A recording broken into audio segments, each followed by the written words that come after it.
Good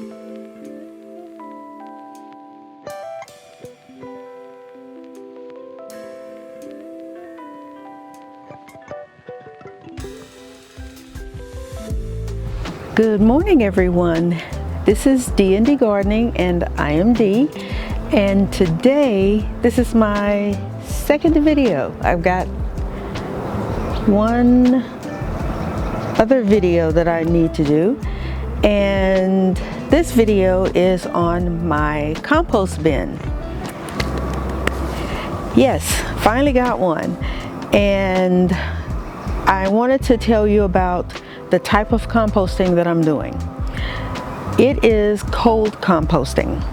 That means I don't have to do well, I do, but hot composting is when you put in your brown, your green, your brown, your green, and then you have to constantly wet it and stir, or I say stir, you know, turn. I'm going to do cold composting, which is I'm just going to let nature take its course. I put brown in the bottom, which was some a little cow manure,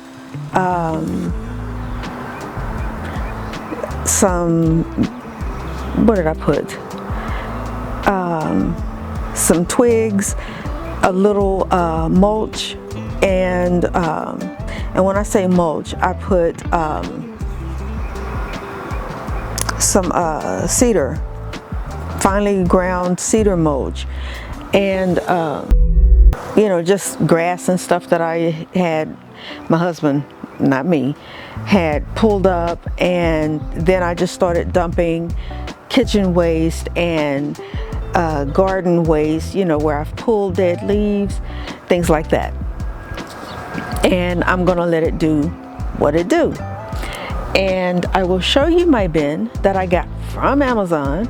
It is absolutely gorgeous. It doesn't look ugly in the backyard. I know some people do open compost. I applaud you that you're able to do that, but I cannot in mine. So there. Let me take the camera off of the tripod, and I will show you what my compost bin looks like and what is in it. And dang it, I have already broken a nail. Oh well, anyway, it's time for me to cut them anyway. They don't last long when they're growing. Let me flip this over so I can see what you're seeing. So here in this little corner is my compost bin. Am I zoomed out as far as I can? Yep. That is my little compost bin. What you see there are cement bricks that we bought because at first we were going to do my garden bed in those cement bricks, and we changed our minds. So back to the compost bin. It is absolutely beautiful. I did put a layer of dirt down there so it would have, I could kind of level it out, but it's still kind of tilted a little. But you know, that's what happens when I do stuff. The door at the bottom, that little green door, is when you can open it up and take out the soil from the bottom, because of course that's the oldest and that's what has composted. Now we did get rain last night, so the top, the whole thing is wet. The grass is wet, everything's wet. And the lid just raises up, and see on the inside? That is garden waste, food. My husband put some manure in there that he had scraped up from the front yard. So there's all kinds of stuff that is in there, and this bin has vent holes all around it, in the front and the back, all around. So that is my compost bin in a nutshell. So let me put you back on the, oh, and we had to relocate the corn because of what I did with the patio, and I'm going to show you that in the next video. Alrighty, so thank you for watching. Don't forget to subscribe, share, and like our channel. And remember, grow your own, eat your own. Take care, and I'll see you in the next one. Hello, this is Dee at D&D Gardening, and today I wanted to share with you, I'm early in the morning because, of course, you know, it is absolutely beautiful. It is a Saturday morning, and I wanted to get out here before the neighbors decide they want to do their maintenance on their yards. So, and before Mr. Sunshine comes out. Today, I am going to show you the changes that I have made in my backyard. I have decided, since I have the 2 raised beds now, one is empty and one is, of course, being overtaken by the 2 squash plants that I have in there. The life cycle for those 2 plants is slowly coming to an end, and I believe it is now time for me to start preparing for fall. So as I showed you some of those seeds that I purchased, and I have another set of seeds, and it's just about the same amount that I got from in my gardener. The ones that I'm waiting on now are coming from, I think, Burpee seeds. Yeah, I think they're coming from Burpee. Anyway, there's a ton of those. So what I decided to do in the backyard was, the back porch has now become my seeding area where I am going to grow all of my seeds.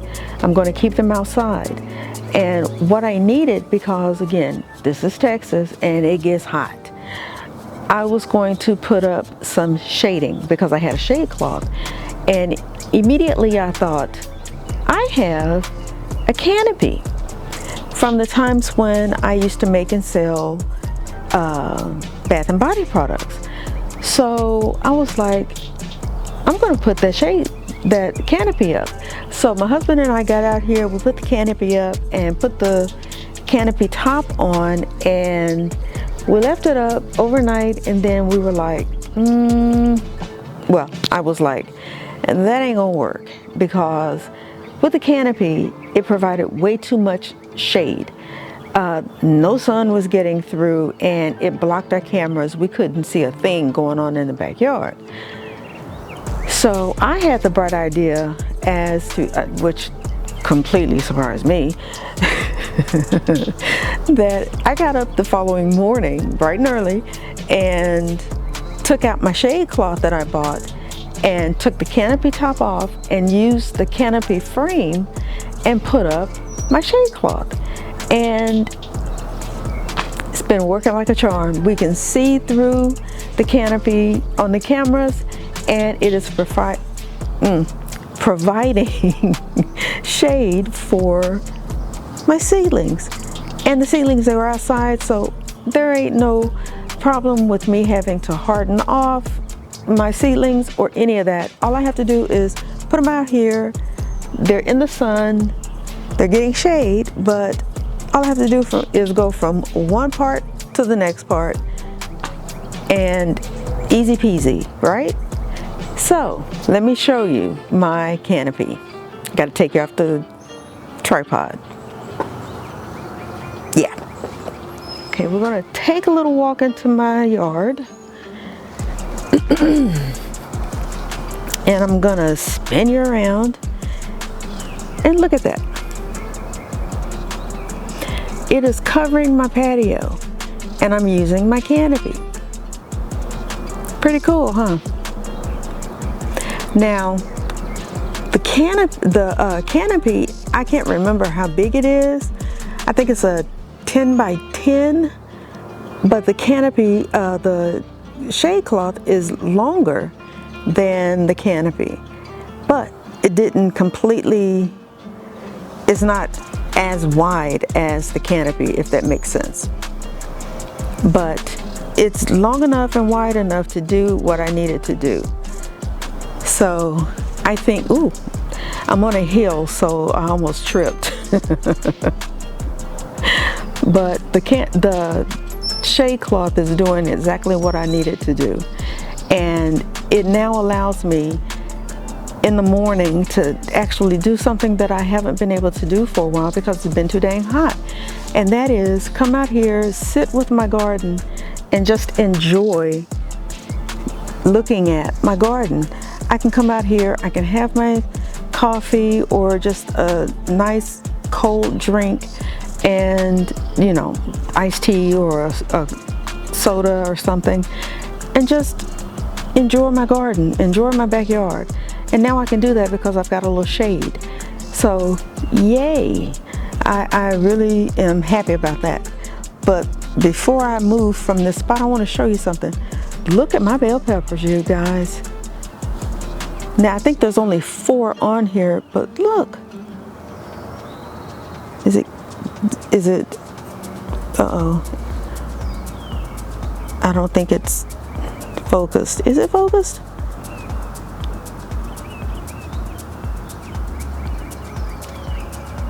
It's not focusing. Come on, something moves so it can focus. Well, I don't know if you can really see it or not, but there's 2 right there. There's 1 right there. And there's 1 right there.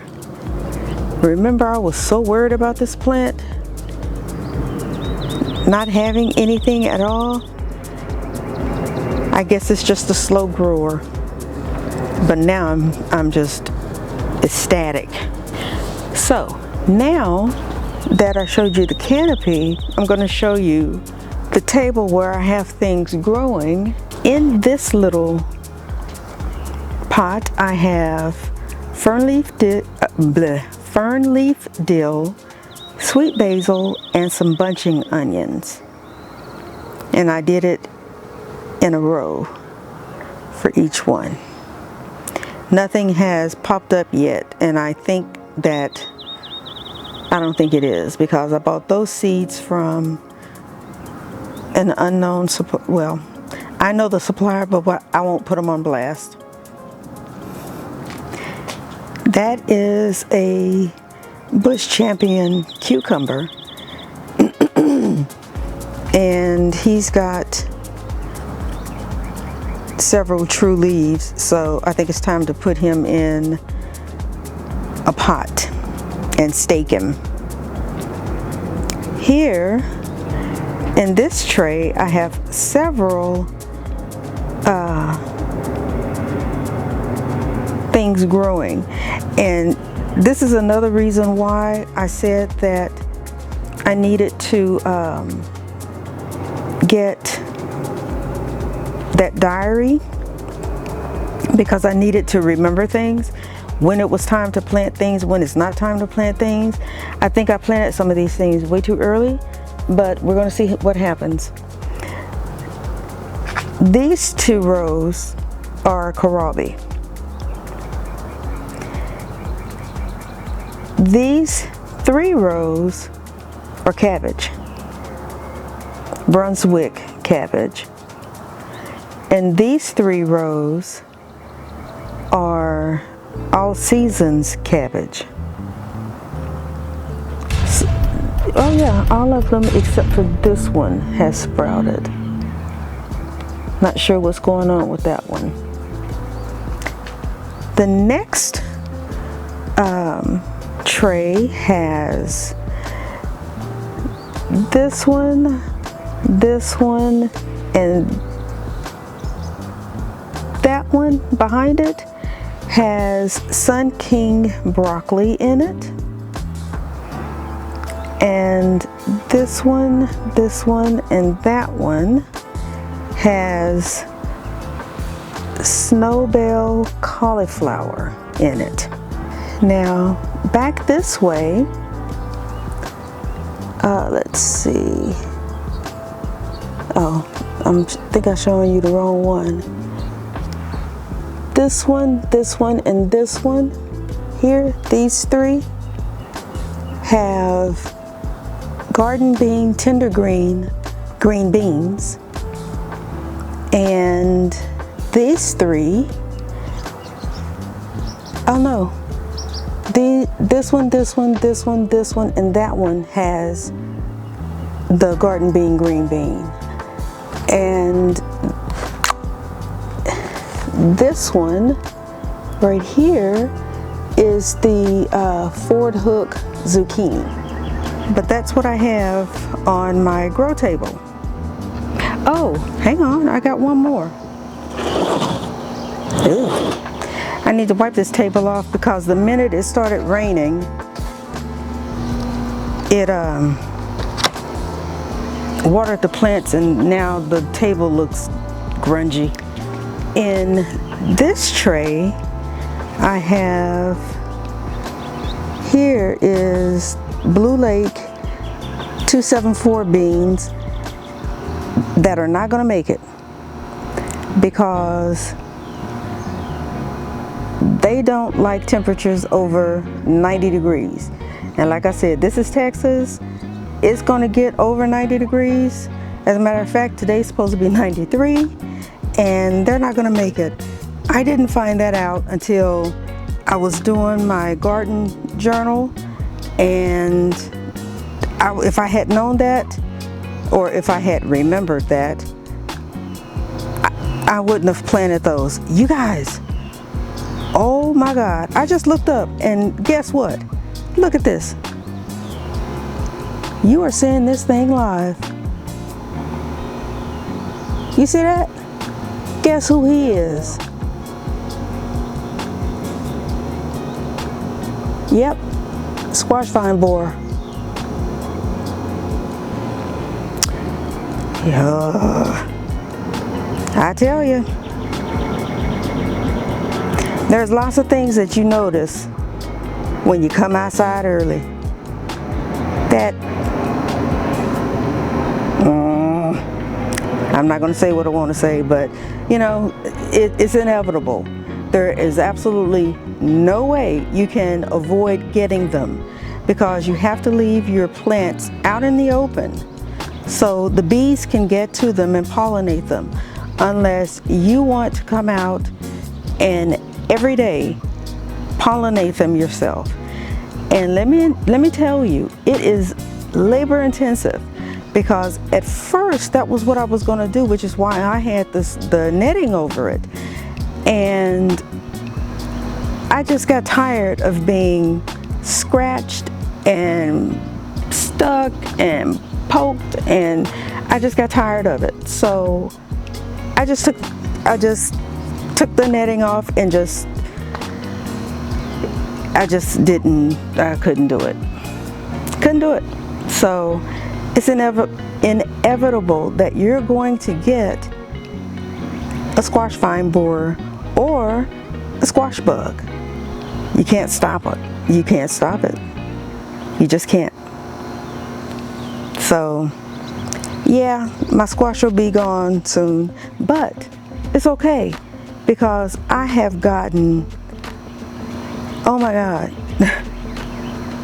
the shelves in my freezer are practically full of squash that I've harvested and vacuum sealed.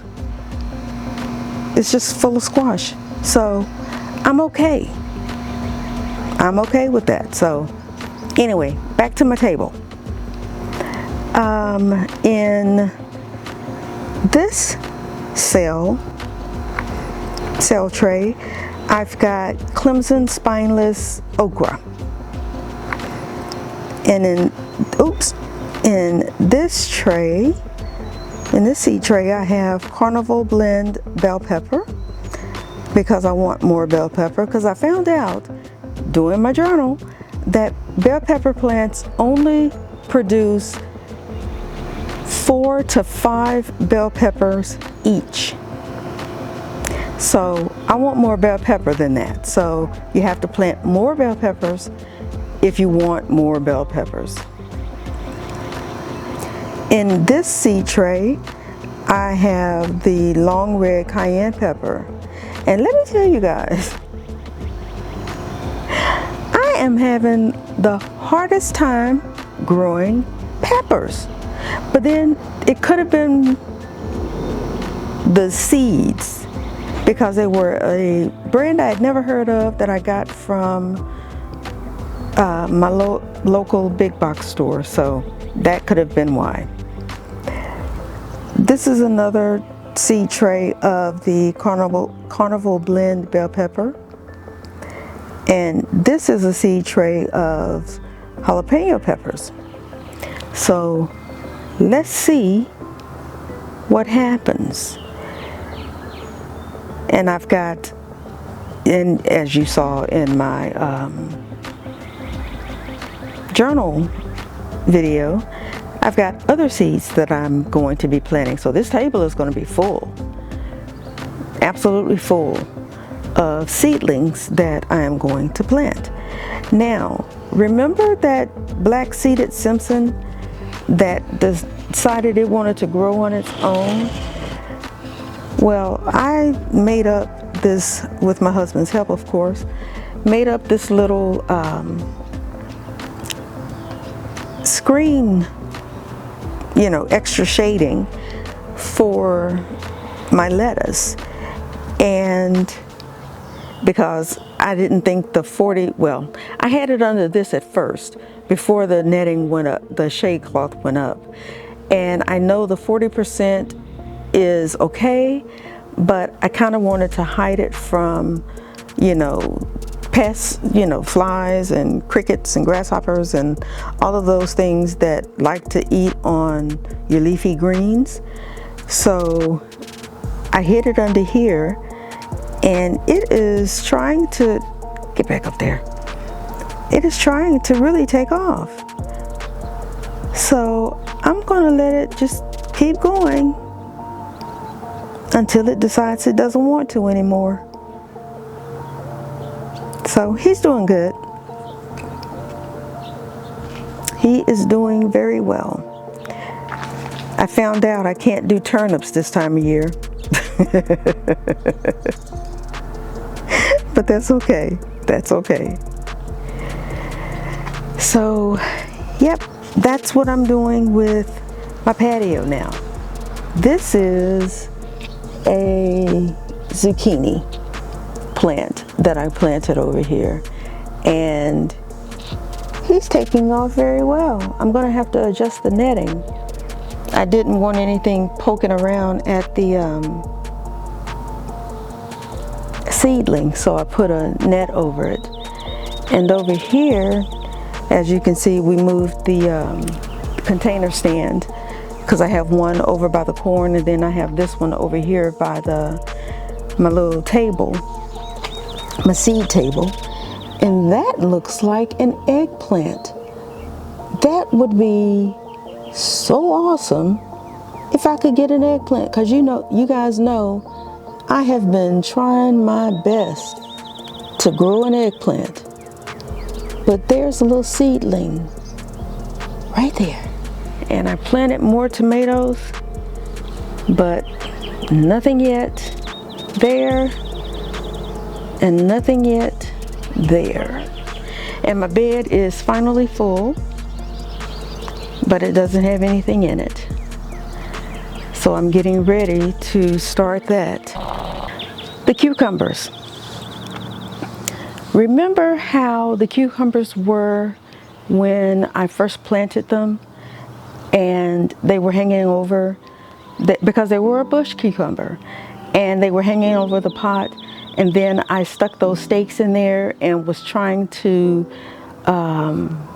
trellis them up, and they looked absolutely horrendous. I found out you can grow them up a stake, but you have to do it when they're young. Yeah. When I put this in the pot or a bigger container, or if I put it in, my friend has showed up, or if I put this in a container, if I put the stake in and tie it off, it will grow straight up if I tie it off every time it starts getting bigger and bigger. And then I won't have to worry about my cucumbers having those funky shapes that they were having.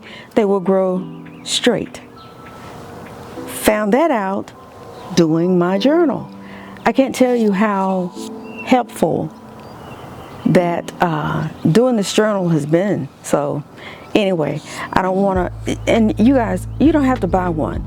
If you know all of the things that you want to remember, just go on to either Word or Excel or PowerPoint or anywhere that's easy for you to create a form and put the information and draw boxes so you can input the information that you want and print that form out, and then just start, you know, make copies and just start handwriting the information in that you know you need to remember, and just create your own journal. I would just rather have somebody else do it than me. So I went looking for something, and luckily I was able to find it. There, I said it. So anyway, oh, I was going to take you on before I go, my morning walk, because I have not done that yet. So let's do that. And I know this video is long. I'm sorry, but come with me. Let me get mine.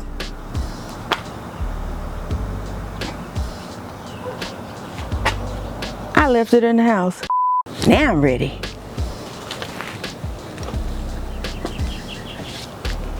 So come with me. Okay. Ooh. That looks absolutely disgusting.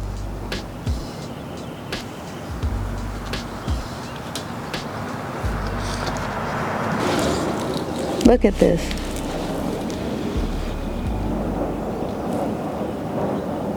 This will go in the compost bin. Ugh. But I want to show you guys this one. Oh my Lord. Ah! I was just face to face with another one. Jesus. There's 2 squash vine borers on this plant. Look at this.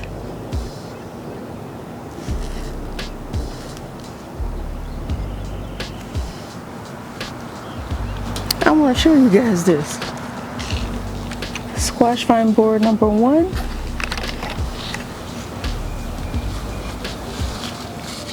Now, squash vine borer number 2. And I was right, or he was right in my face. Oh God, there's another rotten one. See, that's why, like I said, you can't, there's no use in getting upset, trying to fight them, because they're going to outnumber you anyway. Ooh, there he is. Just do not fly on me.